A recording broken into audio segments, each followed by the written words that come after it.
Aujourd'hui, ces mystères sont encore inexpliqués. C'est surprenant, c'est mystérieux. Et c'est à ce moment-là qu'un bruit très étrange va être enregistré. Les clés du mystère sur Sud Radio. En France, la DGSE, Direction Générale de la Sécurité Extérieure. Aux États-Unis, la CIA.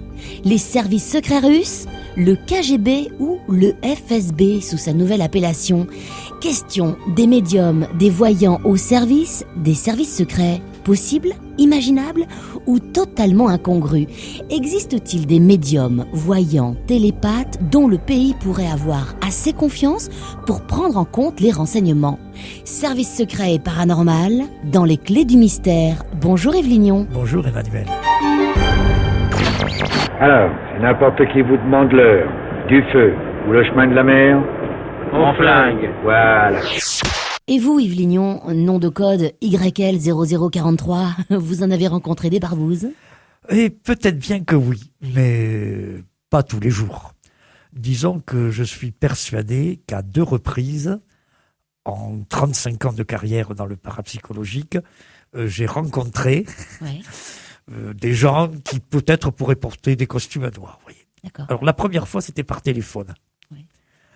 Il y avait eu, c'était dans les années 1980, un important colloque autour de la parapsychologie, un colloque scientifique qui s'était tenu à Cordoue, en Espagne.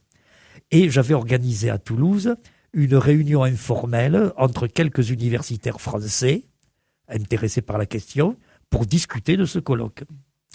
Mais c'était une réunion amicale, rien de préparé, etc. Quelques jours après, je reçois un coup de téléphone à mon bureau, à l'université. Bonjour, vous êtes bien, non pas YL, le matricule 0043, mais le professeur Lignon, oui. Ici, le commandant Bernard, DGSE. Vous avez organisé une rencontre récemment. Bon, oui, commandant, j'allais pas lui cacher puisqu'il le savait. Est-ce qu'il en est résulté un procès-verbal, un compte-rendu, etc. Et j'ai dit non, c'était vraiment quelque chose d'informel, une quinzaine de scientifiques venus de toute la France qui ont échangé des idées, et il n'a pas été prévu de rédiger un procès-verbal. Dommage, me dit la voix du commandant Bernard au téléphone, parce que je suis chargé pour la DGSE de compiler, de stocker, d'archiver tous les documents sur ce genre d'affaires. Au revoir, cher professeur, très aimable. Clac. Bon. Un peu plus d'1 an après, je prépare pour le compte de TF1 une grande émission de télévision dans le style envoyé spécial, pour vous donner une idée. Et on discute avec le journaliste au cours de la préparation, et alors il me pose la question, alors service secret et parapsychologie. Et je lui raconte l'histoire du commandant Bernard. Ah, il me dit très intéressant. Moi je suis journaliste, je vais le trouver, je vais l'interviewer dans l'émission, on aura une séquence. Et donc je dis c'est très simple, il m'a dit commandant Bernard, DGSE. Oui. Le journaliste se met en route à la DGSE. On lui dit commandant Bernard, lequel? Lequel? Nom de code? Oui, alors il a fini par comprendre que commandant Bernard est effectivement un pseudonyme qui était utilisé quand on s'adressait à un universitaire. D'accord. Tous ceux qui avaient à téléphoner disaient bonjour, ici c'est le commandant Bernard. Inutile de dire qu'on n'a jamais vu le personnage à l'écran. Oui. Bon. Quelques années plus tard, je reçois un autre coup de téléphone. Oui. Alors là, je l'ai vu en chair et en os, pas le téléphone, mais le correspondant. Bonjour, je suis l'attaché militaire de l'ambassade de Finlande à Paris. Oui. Est-ce que je peux vous rencontrer? Attaché militaire, ambassade de Finlande de Paris, moi Toulouse, mais avec plaisir. On se donne rendez-vous un lundi matin, je m'en souviendrai toute ma vie. J'arrive à l'heure, parce que cette fois-là j'étais à l'heure, et je trouve devant la porte de mon bureau, un peu en avance, un bonhomme grand, grisonnant, très gentleman britannique, et qui me dit « Je suis le colonel !» Il me tend sa carte de visite, je l'ai gardée en souvenir. Oui. Je le fais rentrer, alors qu'est-ce que je peux faire pour vous?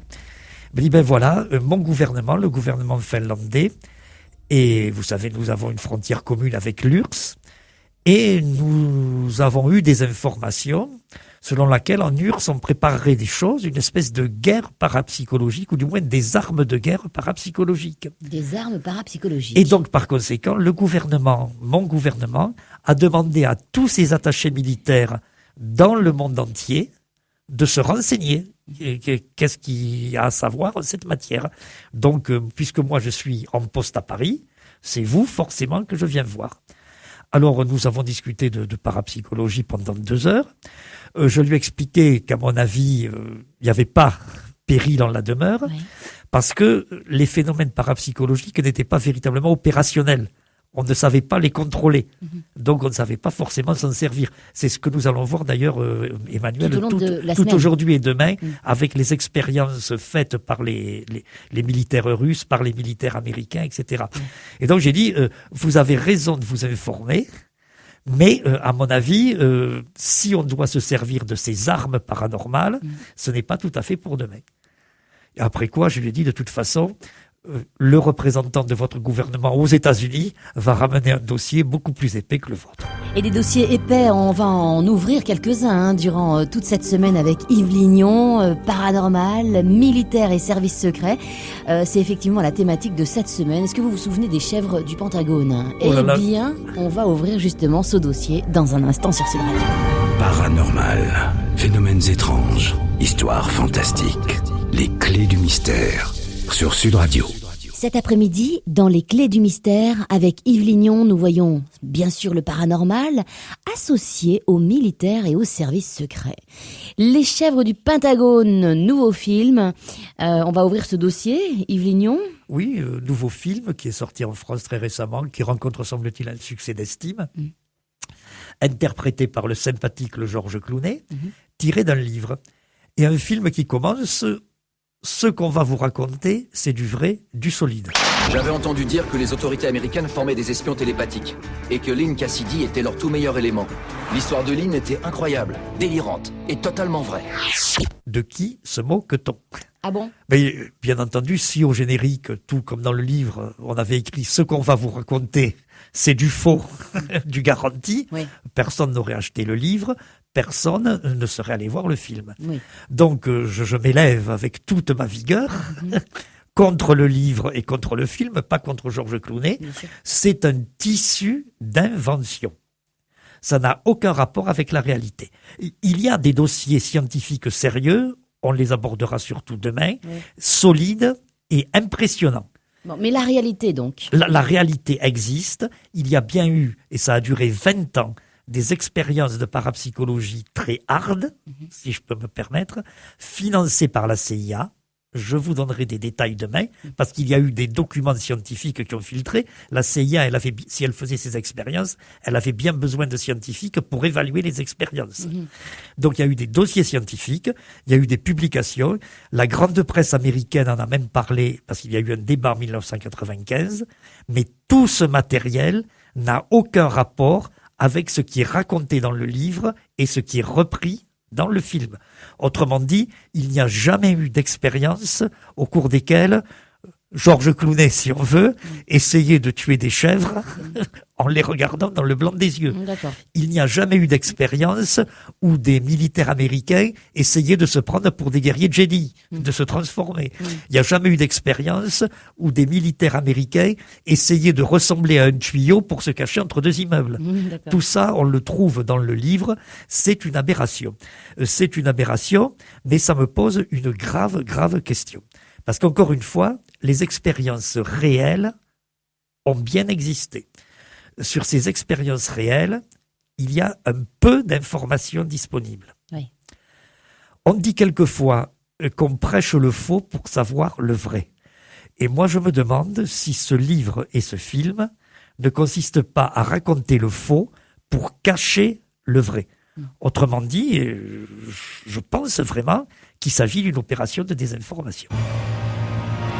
Qu'il s'agit de dire, écoutez, tout ça, c'est de la fantaisie, et on raconte fortement, avec un film à forte diffusion, avec beaucoup de publicité sur Internet, que on raconte des choses aberrantes pour pas que les gens aient envie de découvrir les choses réelles, pour pas qu'il y ait des pressions sur la CIA, sur le Pentagone, pour dire publiez tous vos dossiers, mais les vrais. Parce que quand on voit le contenu du livre, on se dit tout ça c'est de la fantaisie, ça n'est pas la peine de s'y intéresser. Bon, le contenu du livre, donc on le verra demain, c'est bien ça? Non, c'est pas la peine d'en parler. C'est pas la peine d'en parler. Non, je vous l'ai dit en 2 mots. Dans le livre, on raconte que des militaires se sont entraînés à tuer des chèvres, c'est d'où le titre Par le regard. Bon, il y a toute une partie dans le livre sur les tortures pratiquées par l'armée américaine. Ouais. Ça, évidemment, moi, je ne me prononce pas en dehors du jugement moral, mais pour la partie parapsychologique, c'est du faux, de l'archi-faux. Et c'est même encore plus faux que ça. Moi, c'est clair. Histoire fausse, donc, les chèvres du Pentagone. Mais il y a d'autres histoires, évidemment, qui seront vraies et qu'on découvrira durant cette semaine sur Sud Radio avec Yves Lignon. Tiens, dans un instant, une autre histoire célèbre, le Nautilus. Vrai ou faux, c'est ce qu'on verra dans un instant. La pensée est-elle une force, voire une arme? Cet après-midi, avec Yves Lignon, on parle de paranormal, de militaire, de services secrets.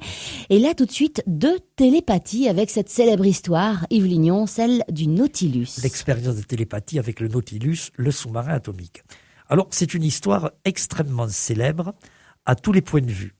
D'abord, en France, elle a été rapportée pour la première fois par Science et Vie dans son numéro 509 de février 1960. Ah ben c'est clair. Et Science et Vie, c'est une référence. Mais elle était tellement connue que moi, je l'ai vue aussi utilisée pour la publicité d'une société d'ordinateurs. Alors, de quelle histoire s'agit-il? Eh bien, précisons que donc ça se passe vers 1959, il y a grosso modo une 50aine d'années, que le Nautilus était à l'époque le seul sous-marin à propulsion nucléaire, ce qui lui permettait de naviguer très très longtemps sous l'eau. Autrement dit, il pouvait surgir n'importe où et éventuellement lâcher ses missiles. C'était une arme de choc. Il y avait qu'un problème, c'était la communication avec ce sous-marin. Alors, quand il est sous l'eau, ça va, les ondes radio. Oui. Mais s'il passe sous le pôle, sous la glace, les ondes radio ne marchent plus. L'amirauté ne sait plus où est le Nautilus. D'accord. Ayant posé cela, eh bien, un jour de l'été 1959, le Nautilus quitte sa base sur la côte est des États-Unis. Et peut-être les témoins, les curieux qui venaient assister au départ, ont pu remarquer qu'un personnage mystérieux montait à bord. Il arrive avec la police militaire, etc. On demande aux gens de s'écarter un peu. On ne sait pas qui c'est, mais en tout cas, ce personnage monte. Il s'installe dans le sous-marin. Et le sous-marin s'en va. Et effectivement, le sous-marin va passer sous le pont. À ce moment-là, plus de communication reliée. Mais ce personnage, entouré des officiers, s'installe à une petite table. Il prend des feuilles de papier. Et sur ces feuilles de papier, il inscrit à intervalles réguliers des symboles géométriques. Tantôt une croix, tantôt 3 lignes ondulées, tantôt un cercle. À la même heure exactement. Au même moment. À défaut de communication radio, on avait au moins synchronisé les montres. Dans une université américaine. Et je pense qu'il s'agit probablement de l'université Duke à Durham, en Caroline. Un autre personnage qui, lui, n'est pas mystérieux. Je pense qu'il doit s'agir d'un professeur dont le nom est bien connu dans les milieux de la parapsychologie. S'installe, lui aussi, devant une table et, à intervalles réguliers, tire des cartes dans un jeu, mais des cartes très particulières. Elles portent chacune un symbole. Ces symboles que l'inconnu, là-haut sous les glaces, est en train de noter sur une feuille de papier. Le sous-marin regagne sa base. On compare les deux listes. La liste des cartes tirées, la liste des symboles inscrits par l'inconnu sur la feuille, et on trouve un nombre de coïncidences statistiquement significatif. Autrement dit, il y avait eu une communication télépathique entre le professeur à l'université et l'inconnu dans le sous-marin. Une communication très primaire, puisqu'il n'avait fait passer que des symboles géométriques. Mais une communication quand même réelle, qui montrait que la télépathie peut remplacer la radio. Alors c'est une histoire magnifique. Magnifique. Alors là, évidemment, la question est-ce que c'est une vraie histoire? C'est une histoire archi-fausse. Archi-fausse. C'est une histoire archi-fausse, même si elle a été racontée dans Science et Vie, numéro 509 de février 1960. Ça relève de l'intoxication des manœuvres de services secrets. Cette expérience n'a jamais eu lieu. Mais les Américains l'ont fait croire. Et pour quelle raison? Ils l'ont fait croire parce qu'ils étaient persuadés que les Russes avaient tenté la même et l'avaient réussi. Donc c'est une affaire d'intoxication entre services secrets. Mais, encore une fois, le Nautilus est parti manœuvrer. Il est peut-être passé sous les glaces du pôle, mais il n'a jamais embarqué un médium doté de pouvoirs télépathiques. Magnifique histoire que celle du Nautilus. Et pendant ce temps, qu'est-ce qui se passe justement chez les Russes? Eh bien, c'est ce qu'on va voir dans un instant. 13h30, 14h30. Les clés du mystère sur Sud Radio. 1959, les Américains font croire qu'une expérience de télépathie a eu lieu sous les glaces du pôle Nord entre une personne mystérieuse embarquée dans le sous-marin Nautilus et un prof de parapsychologie installé aux États-Unis. Histoire purement inventée pour des raisons stratégiques pour intoxiquer les Russes. Yves Lignon, qu'est-ce qui se passe en même temps chez les Russes? Qu'est-ce qui se passe en même temps chez les Russes? Nous sommes de l'autre côté du rideau de fer. Nous sommes sous le régime soviétique, un régime bureaucratique. Et dans un tel régime, la vie des chercheurs en parapsychologie n'était pas rose. Non pas que officiellement les grands dirigeants, qu'il s'agisse de Staline ou de ses successeurs, soient opposés par principe à la parapsychologie, mais parce que dans une telle société, on risque sans arrêt de se heurter à la mauvaise humeur d'un gars derrière un guichet. Et donc, depuis 1924, depuis l'origine de la Russie soviétique, les parapsychologues ont vécu des aventures extraordinaires. Bon, c'est ainsi qu'en 1924, il y a eu un très célèbre biologiste, Bechterev, qui a été chargé d'étudier des animaux prodiges.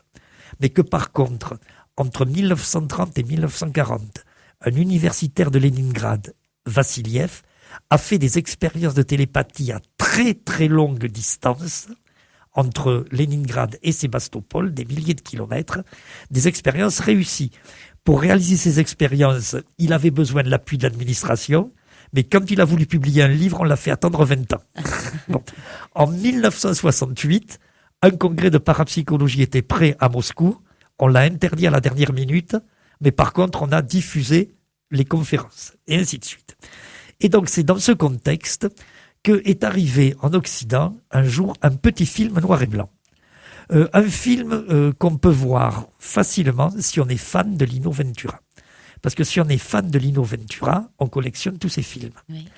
Et il y a un film très peu connu, peut-être parce que pas très réussi, de Lino Ventura, qui s'appelle La Grande Menace, qui date de 1978, dans lequel Lino Ventura joue le rôle d'un agent secret qui se renseigne justement sur toutes ces histoires paranormales. Et dans le film, on voit Lino Ventura se projeter un document vidéo. Qu'est-ce qu'il y a sur ce document vidéo, en noir et blanc? Une chambre d'hôtel, probablement. Un bonhomme, un petit bonhomme chauve, qui a l'air d'être là en observateur, de regarder ce qui se passe, un expérimentateur, quoi. Et puis, une femme, pas plus grande que le petit bonhomme, rondelette, un chignon, la matrouchka russe. Oui. Et sur la table, une boussole. Le film, le document vidéo, dure 3 minutes, même pas. La femme approche ses mains au-dessus de la boussole et la boussole devient folle.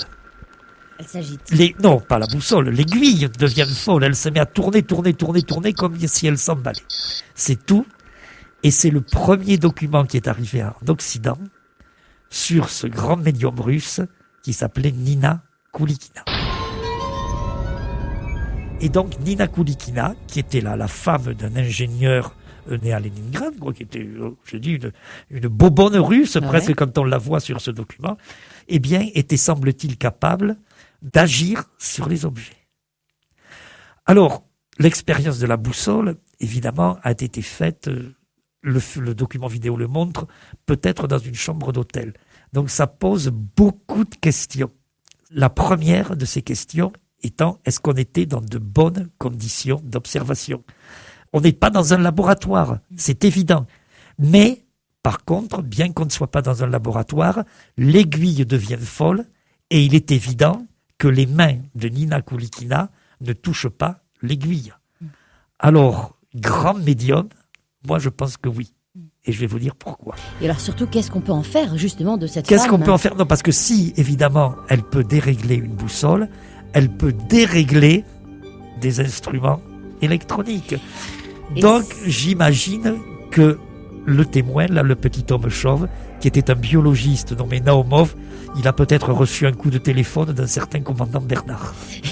Encore ce commandant Bernard. Espionnage à longue distance, c'est ce qu'on va voir dans un instant. Est-ce que Nina Koulikina était une tricheuse ou une médium? C'est ce qu'on va voir dans un instant avec Yves Vignon.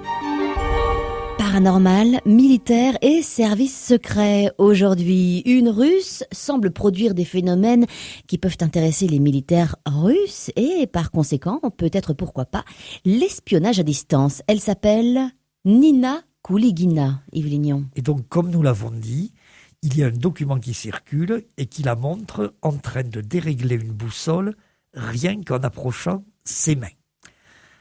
Si elle est capable de dérégler une boussole, elle peut être capable de dérégler d'autres appareils. Il y a une potentialité. Ça n'est pas forcément opérationnel, parce que si elle doit dérégler d'autres appareils, il faudra qu'elle le fasse à grande distance, alors que la boussole est à quelques centimètres de ses mains. Mais en tout cas, il y a une potentialité évidente, à condition que Nina Koulikina ne soit pas une tricheuse. Parce que je l'ai dit, nous ne sommes pas en laboratoire. Même si un scientifique est présent, l'observation s'effectue dans une chambre d'hôtel. Or, Nina Koulikina demandait toujours à se retirer pour méditer avant de montrer ses pouvoirs. Elle pouvait parfaitement profiter de cela pour dissimuler des aimants. D'accord. Et parce qu'elle n'avait pas été fouillée au préalable. Elle refusait d'être fouillée, les rapports ne sont pas précis. De toute façon, il aurait déjà fallu plusieurs personnes. Il n'y a qu'un seul observateur. Donc, c'est assez flou, ça. Les conditions d'expérimentation ne sont pas satisfaisantes. Okay. On ne peut que suspendre le jugement. On ne peut pas dire c'est un charlatan, mais on ne peut pas dire c'est un médium. Sur ce document. Sauf que le monsieur qui observait, donc Naumov, était biologiste.